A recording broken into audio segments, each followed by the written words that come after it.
video, he was speaking about gig economy. So what is gig economy exactly? I think it was regarding the roles that are being taken by the, like the HR takes it, gives consulting works. I think kind No, of that. the gig economy is the new term that has come, which basically means people doing, like flexible work or part-time jobs. Mm-hmm. So this is going to be a very big trend, what I also personally feel coming forward, because in this last 1 year, there have been so many people who have been made redundant. They have lost their job, and somewhere or the other, they have somehow lost trust and faith in the organizations, or the fact that there will be somebody to take care of them when such kind of a disaster strikes.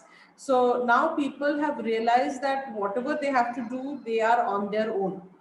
So most of the people are nowadays, you would see that even though they are going to do a permanent job, but they might also sign up for some kind of a part-time job availability.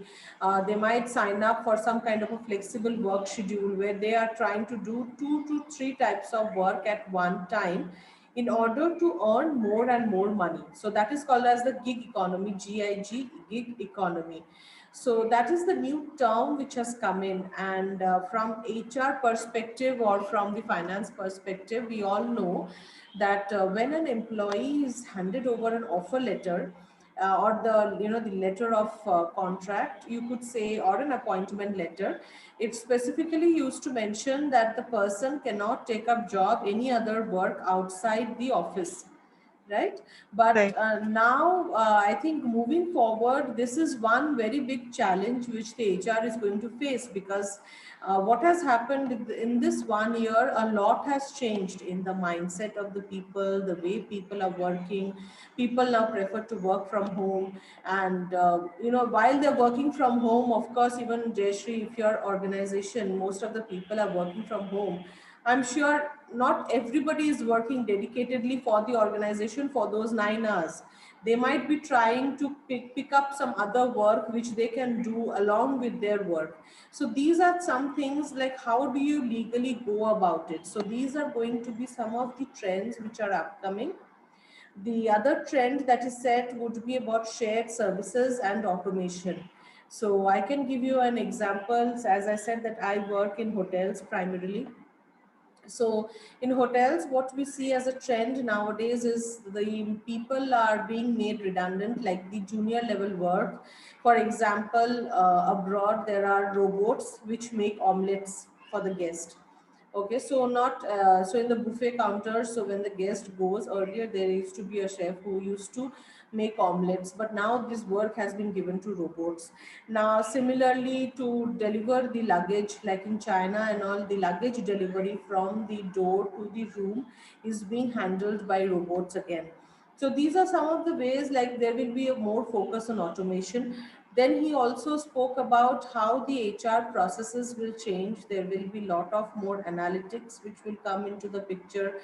And that is one of the primary reasons for this training as well, because we are going to talk about payroll and how doing things in an automated fashion will help us to reduce the workload. Because earlier, like few years back also, the manual system was in place where we used to do manual attendance system. But all of us know that it is very, very hectic and very, very tedious. And this whole thing is now taken care of by the help of system. So that has made our work much more faster and much more better, right? So this was about HR and the upcoming HR trends. Now we go back to the presentation. So now we come to payroll management. What is the role of payroll department in an organization? Processing the payroll is a very important function of any business, and it necessitates the understanding of the current regulations, detailed tax knowledge to ensure proper withholding and filing, and a highly organized system that can be relied upon to pay each employee the right amount of money. Depending upon the size of a business, the payroll department may have one employee or a dedicated team all with varying levels of experience and responsibilities. So payroll department in an organization, in the mid-size organizations or even with organizations where there are about 300, 400 or 500 employees working at one time, most of the times the payroll is taken care of from the human resource department only. So what happens is end of the month, the human resource department will calculate all the leaves and the new joinees, the people who are leaving the organization, all that detailed information will be fed into the payroll system, and that information will be passed on to the finance department to process the salary for these team members. So in about 500 employee companies also, it is mainly taken care of from the HR only. So HR is taking care of the recruitment, the training, as well as the payroll. But when we speak of bigger organizations, for example, organizations where there are 3,000, 4,000 employees working. So for example, in Bangalore, let's take an example of Bangalore where there are so many IT companies. So if we speak about only TCS, for example, let's talk about TCS. So TCS only in Bangalore, I believe they hire close to 8 to 9,000 employees. So now to take care of the payroll of such a huge chunk of people, it is not possible for only the HR, like who is doing like the, the generalist profile, to take care of all the attendance needs of the employees. So what they do is they basically have a separate department which is known as the payroll department, who is basically going to handle everything. So they are going to take care of the entire payroll processing, as well as whatever they are supposed to have some basic understanding of the taxes as well, so that it can all be given to the finance department in a better and in an organized manner, so that all employees get their due salary at the correct time. Now, what are the points which need to be considered for payroll? So, in order to be putting in the data inside the payroll, first of all salary related information has to be collected. Now, when we speak about salary related information, so what are those kind of information which we have to take into consideration? So, what are those information? The salary related information which we have to take into consideration. What all will be constituted in that? What also, Uh, if yes. yeah, Romi, like we need the attendance details first of all, like in that Right. how many days they were present and how many days they were absent. And in some cases, there are working hours specified, so we have to take in consideration of the timings as well. Hmm. And then we count in with the any lapses are there in their previous months attendance, or any they have an excess attendance, we have to combine those or deduct all those, Hmm. and then we have to share with the details, and then we calculate Right, right, the basic pay. right. Jayashree, you also want to share something, or is it fine what she has shared? Their allowances areas, that's all. Okay, all right. Various Okay, parts yeah. of salary. Right. So, in order to take care of your salary related information, as Udayrani has rightly mentioned, that all the attendance related information has to be gathered. So, whether they have taken any leave advances or they have been paid in excess last month, so that has to be adjusted. Then, what has been their working hours. So, if your organization has a system of paying overtime, so that has to be taken into consideration, and then all that information has to be updated into the payroll system, and then the salary is disbursed accurately and in a timely manner in line with the statutory guidelines. Now there is a proper chart which is in place for like basically, so before starting a payroll system in the company, we need to take care of the following steps. So gathering and updating all the information. So this is basically when we say that we are going to, so for example, your organization has decided that they want to go ahead with the payroll. So Jayashree, in your organization, is there already a payroll system that works? Do you, Yeah, ma'am. so what is the payroll system that you all are using? We are on our own software for processing salary, keeping attendance. It is also systemized. Next, we are paying salary through WPS. Okay, okay. So it's all systematically in place. And what about Uday Rani? So when you were working, so Uday Rani, would you mind putting on your video, because that is necessary from the Henry Harman guidelines. Yeah. Actually, the thing is, I'm not able to sit in for a long period first. That is why I keep changing my places. Oh, okay. Nothing And else. do I call you Uday Rani, or is there a shorter name? You can call me Udaya or Rani, anything. Not an issue. Okay, okay, all right, yeah. Yeah. Okay, yeah. So in your previous organization also, did you have some already a system in place for the Yeah, payroll? yeah. We were following some softwares. We have this HR software and we had this e-buyer system and all. So actually, the attendances were feeded into the system by the employees, and later any leaves or something will be updated by them, and it will go to the approval to their respective managers, and the HRs will be getting an information on that. With that track, we manage that the traditional method also, just for the cross checking. So the digital as well as a manual also will be processed. Yeah, I So that think was the way. all the organizations nowadays, they do the digital as well as the manual. We are not totally relying on the digital for some Yeah. reason. Yeah, wherever even I have worked, it is all both digital as well as manual that is Yeah, being because handled. being a HR, you can't trust everybody No. blindly. That is one. Because we can't, because then next month if something goes haywire, then the employees will come and catch us that why was my one More than the leave employers, we are answerable to our HR manager as well as the RM also. So that is more more challenging. right. So yeah, so that is one issue. Yeah, so now what I'm talking about here in this slide is for organizations who do not have a payroll system. So for example, if tomorrow, let's say Uday wants to open her own organization, and she is going to now take in a payroll system and she is going to implement it across the organization. So what is the first step that you will do? So what is the first step that you will do is, first of all, you will be gathering information related to the organization. So you have to gather and update all the information related to the organization. So now what are the information that are related to the organization that you will put in? Can you tell me what all will be the organizational data that you will put in? Like, is it for the payroll Company. or What is the general? company? No, you have bought a payroll system. Let's say ABC payroll system you have bought, and they have said that okay, so from next month, let's say from April, you will be managing all your employees' attendance through the automated payroll system. Now, before you start the payroll system, like you make it live, basically, you have to feed in certain data inside the payroll. So, what will be the company related information that you will be updating? What all will be there? So, first is I'll give you one hint. So, for example, you will be putting in the company name, right? Yeah, The payroll system. What else will you put in?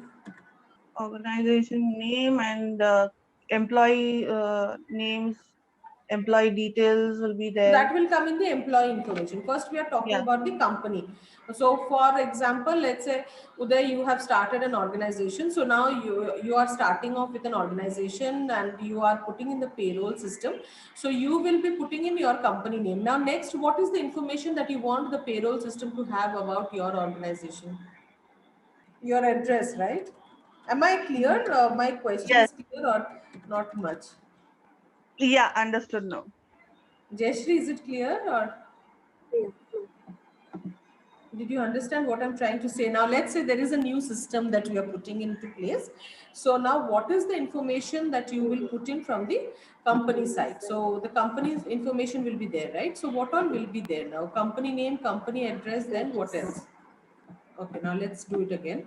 So first of all, we will put in the company name. Then, as I said, we will be putting in the company address. So where is the company located and all those details. Then the next one is we will be putting in the company's bank details, because you will have to pay out the salary from the bank, right? So you will have a corporate account in one of the banks. So you Right. will be put in the bank details. Then after that, you will be putting in the registration number of the Yes. company. Okay. So now what is the registration number? What is the act under which you can register your organization? Companies Act. Companies Right. Which is the year? 2013. 2013, right. Companies Act 2013. Then after that, you will be having to put in the TAN number. So what is the TAN number? Jayashree, tell the full form of TAN number. Now, Huh? like Not clear. TDS deducted number and Wait, I will then help you. Tax deduction and collection collection. account number. So this is the full form of your TAN number. So for employees, we have their PAN number, and for companies, we have their TAN number. So this is a 10-digit alphanumeric number, right? So in order to first start off with your payroll system, what all are you doing? You're putting in the company name, the company's address, the bank details, the registration number, and after registering the organization, so you're putting in the registration number, and then you're putting in the TAN number. And number. Right? So that is the first step. So once your first step is achieved, the second step is to put in the employee information. So what all are the employee information that you will be putting in? Their name. Yeah, so employee name, then Some cases date of birth is included. okay, date of birth, then Then their PAN number. now after the employee name, then one more thing that you give them, which is unique. What do you give from the company? Employee ID number. Yes, employee ID number. So I think that will go before the date of birth also. Yeah. So first you put in the employee name. So then you put in the employee ID number, then you put in the date of birth, then the address of the employee. After that, the bank details to pay out the salary. Then what else? You said about the PAN number, right? PAN number. PAN number. Then one more number that is important. Mobile number. No, the statutory number के लिए Yes, APF registration. UN number.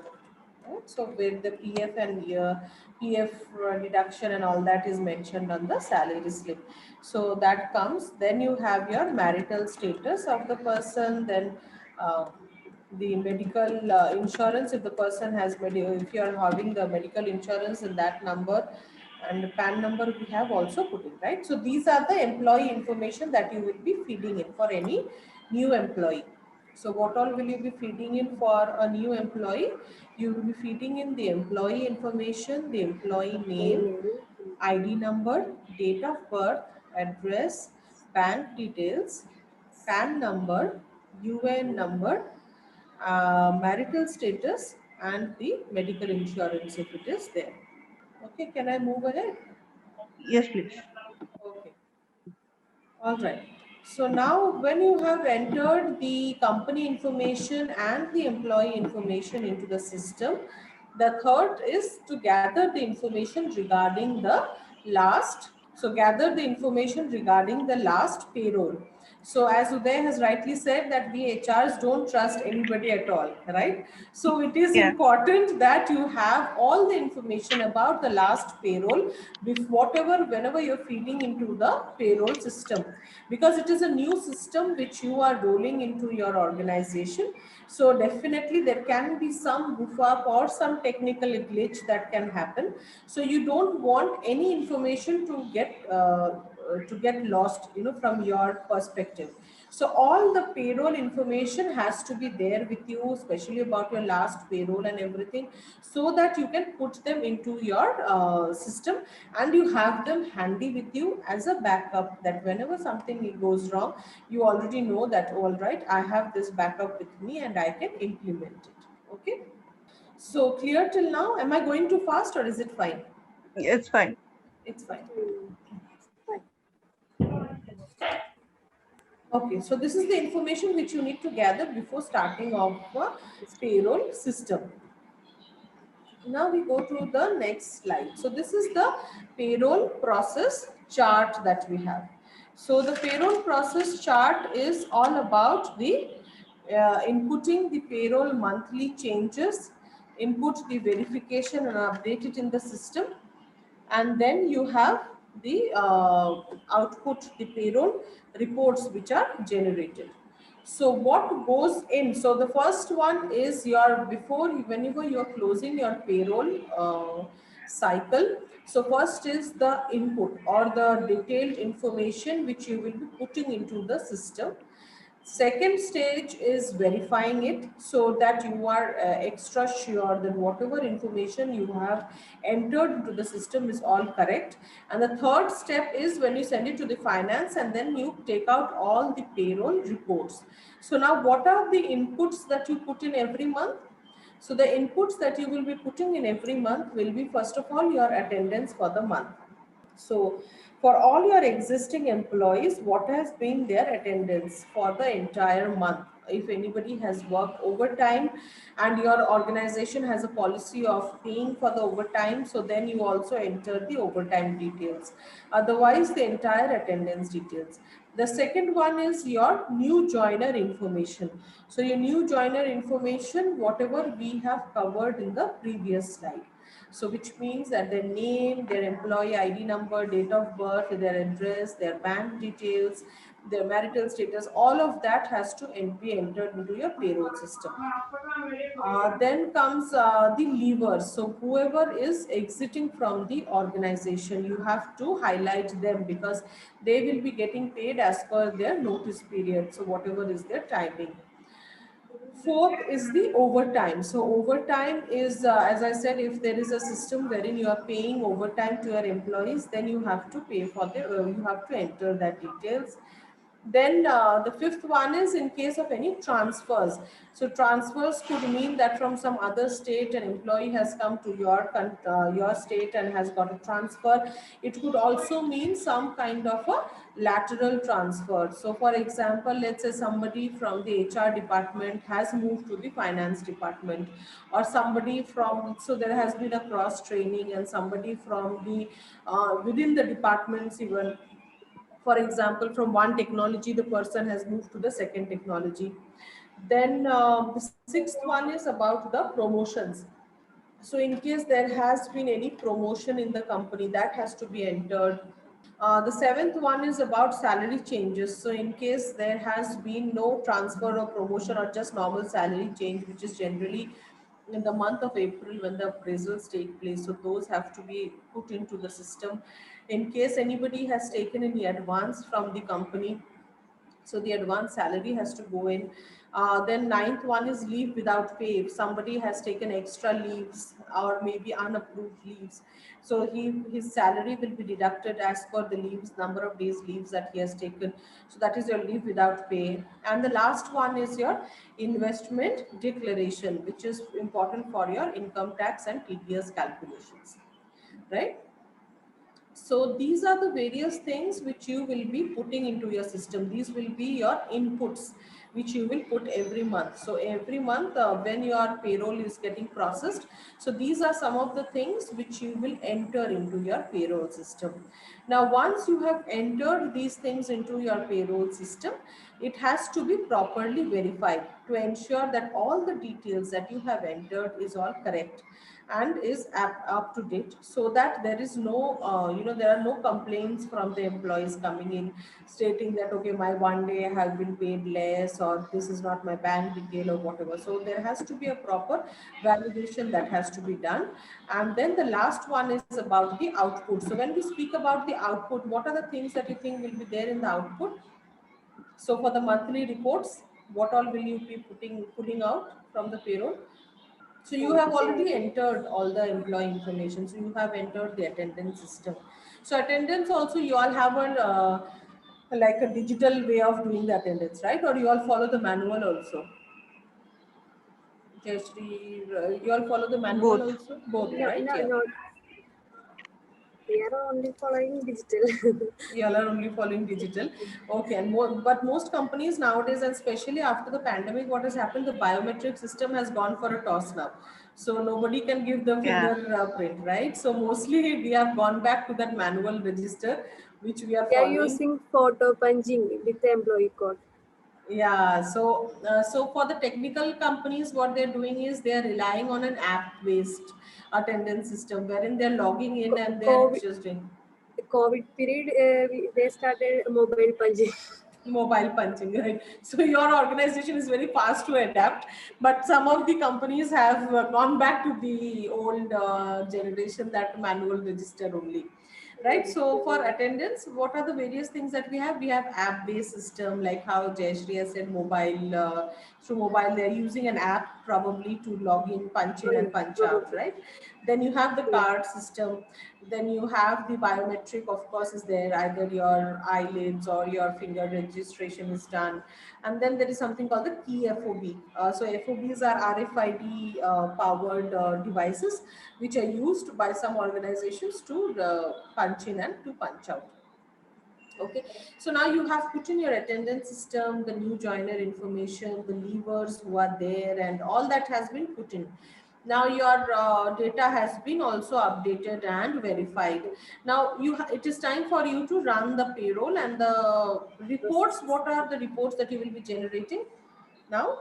So the reports that you will be generating will be the output. So first is the bank transfer outputs. So the salaries that are going to the bank. So the bank transfer report has to be there. Following this, there will be the TDS report, then the salary slips, the payroll register, the provident fund report, ESI report, and the labor welfare report. So most of this is to do with like the finance is basically pulling out these reports. I think once the payroll is processed, so finance is sending all these reports, right? So the bank transfer report is there, And your that's TDS report is there, serious. then PFSI and labor welfare is what the HR is keeping, because you might have regular inspections from the And is labor done by office. us. Yeah, The payment is done by us. the payment is done by you. Yeah, you are the main pay master there. Right. So so so that is there. So after that, the PF, ESIC, and the labor welfare report is all maintained by HR, because in case there is a labor from the labor minister, there is a visit or there is a person who comes to do an audit, so all the details have to be properly maintained. So there is PF report, ESI report, and the labor welfare report. So what all we spoke about is, first of all, how do we go about installing the payroll? So in order to install the payroll, the first is inputting all the company based information, then all the employee information, and maintaining the data of your last payroll, right? So these three things you have, and then after that you come into a monthly system wherein you are inputting your monthly details related to the attendance, the new joiner, the levers, and everything, the information about the tax and everything into the system. You are verifying it, you are validating it, and then there is an output which you are generating, and there is an output which you are mine. Okay, so now, so this much for the payroll that we have spoken about. Now we come to the budgets. So how do you decide upon the HR planning and the payroll budget? So how much do you think the company spent on the payroll budgeting? How much do you think is paid out for the payroll budgeting? So when you are planning a payroll system, so now how much you think it should be your budget for the payroll? If you're making a revenue of, let's say, let's assume a revenue of 1 lakh, for example, you're doing in a month. So how much should be your payroll budget? So payroll budget is basically Sure. the salaries and all that you're paying to the Okay. employees, right? So there has to be some budget for it, because you can't have, let's say you're running an organization and you cannot take 15 people at one go. You have to have it synchronized with the amount of money that you are expecting that your business is going to generate. So if you think that your company is going to generate a revenue of 1 lakh rupees in a month, so how much can you spend to be, in order to, like, what is the general norm, like how much you think you should be paying behind the salary of the people? Any idea? On the basis of new recruitments, their salary package, other statutory Like So contributions to approximately you can pay, so generally the thumb rule is that 20 to 30% of your revenue, basically 25 to 30% of your it's revenue very only easy. should be on your payroll. Okay. Okay, so because you will have the other cost, right? You will have the fixed costs of the electricity and the other things which are there. Then you will have your overall the overhead charges which are there, and all of that will be involved. So of course you have to keep the major chunk is for your payroll. Now your payroll has to be about 25 to 30% of your revenue that you are earning has to be your payroll cost, not more than that. Okay, so now when you have that payroll cost, so payroll budget input forms are considered as a key part of an annual budget model, and these are used by HR and the budget managers to develop salary expenses and hiring plans. Some key functionality in this type of budget template allows the user to quickly generate departmental employee budgets by entering or adjusting annual salaries for the salaried staff and hours or rates for the hourly employees. Along with other options, all the employee related taxes and benefits are automatically calculated based on the assumptions captured on another screen, right? So this is your HR planning for the payroll budget. So whenever you're deciding on your payroll budget, this has to be taken into consideration. Now that we have said that payroll is one of the major chunk of your expense, now whenever you are running an organization, payroll constitutes about 25 to 30% of your revenue. So of course, as human resource managers, you will want to reduce that cost, correct? So you cannot go on expanding because the labor, I think, so you cannot go on expanding your expenses. You have to keep them in control. So what we can do is, since she's also not there, I don't know where is Jayashree. Are you in the WhatsApp group, connected in the WhatsApp group, Uday? Yeah. You are there, right? You have joined. Okay, Jayashree has also joined back. So Jayashree, you're also there on the WhatsApp group? Okay. Yeah, because otherwise I thought I'll ping you. Okay, so now what we were discussing is that since payroll is the major chunk of your expenditure, now with every passing year, the labor cost is of course going up. It is not going down. So this is a expenditure which you are expecting to go up and up. Now, how do you control your payroll budget? So now let's say we have assumed that if my revenue is 1 lakh in a month, I will be spending 30,000 on my payroll. So I will be hiring employees within 30,000 salary, and that is my maximum expenditure which I will do. Now, what will be your strategy to ensure that your payroll cost does not go up? What are the things which you can do to ensure that your payroll cost does not go up? Any idea? How can you control your manpower cost? One aspect is hiring of new aspirants, like that just completed their courses. The freshers you're saying, but then Freshers, again yeah, the quality might get compromised, right? Because the freshers will need somebody to monitor them also. So one thing which I think you are saying about hiring, you have to focus on hiring, but hiring of people who are good in multitasking. yeah, So then you can get them to do two work by paying for one, basically. So that's how you right, are going to reduce the cost, because nowadays, especially post COVID, if you see a lot of videos that have come up is where they're saying that people have to be upskilled, which means right, that most of the organization now are running on about 50% of what their staffing used to be, because so many people have been made redundant, and even though the employment market looks like it is opening up, but actually it is not that much opened up yet. So right, what these organizations are trying to do is they are trying to train the current existing people only, so that they're able to handle multiple responsibilities at one time. So that is one way of reducing your payroll expense. That is, first is you're cross training these people, you are giving them an exposure in some other field, and then what you're trying to do is you're trying to upskill them and make them do multitasking, so that it is easier for you to operate. The second one is to try and reduce the attrition rate, because if you have today, if there is a person ABC, he is drawing, let's say, 25,000 in a month and he's working as an assistant manager. If today he resigns and he goes and he put up an ad, the new person who will come will mostly be at a higher salary. You will not get him at 25,000. You might have to pay 30,000. So you are increasing your payroll expenses. So first thing is your cross training, your multitasking. Second thing is reducing your attrition rate.